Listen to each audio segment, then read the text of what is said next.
komunikasi model dan teori memiliki pengertian yang berbeda. Mulai dari model komunikasi terbagi menjadi dua, yaitu teori dan model. Teori sendiri merupakan sebuah konsep atau definisi yang memiliki kausalitas karena mampu menjelaskan atau memprediksi suatu fenomena.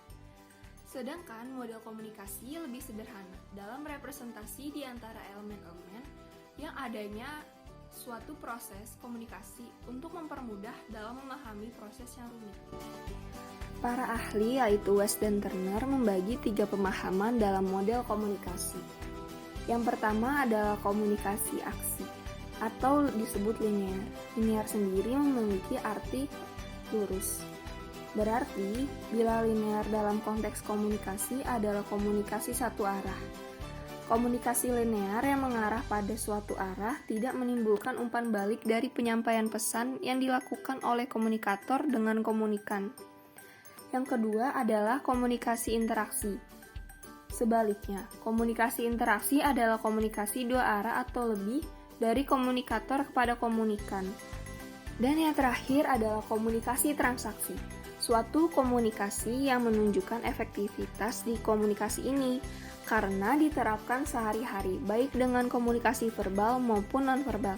Ditambah juga makna dari komunikator pada komunikan.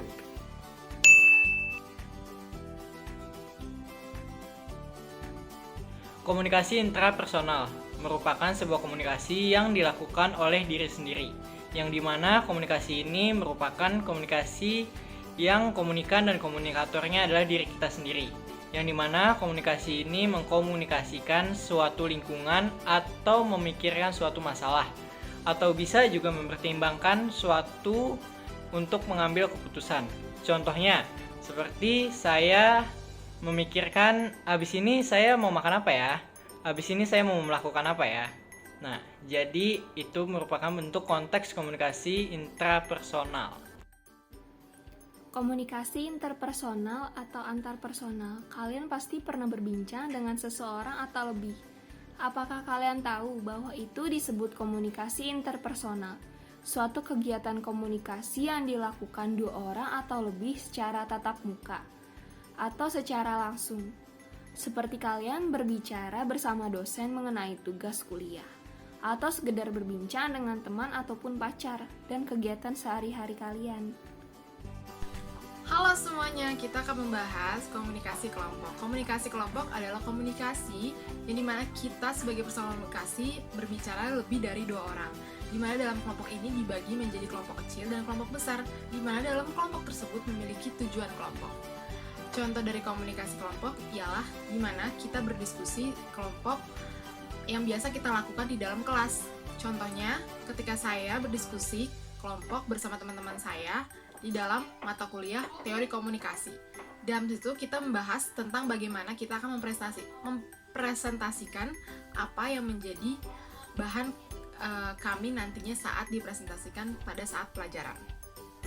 Komunikasi publik adalah salah satu jenis atau bentuk komunikasi dari segi jumlah atau banyaknya komunikan.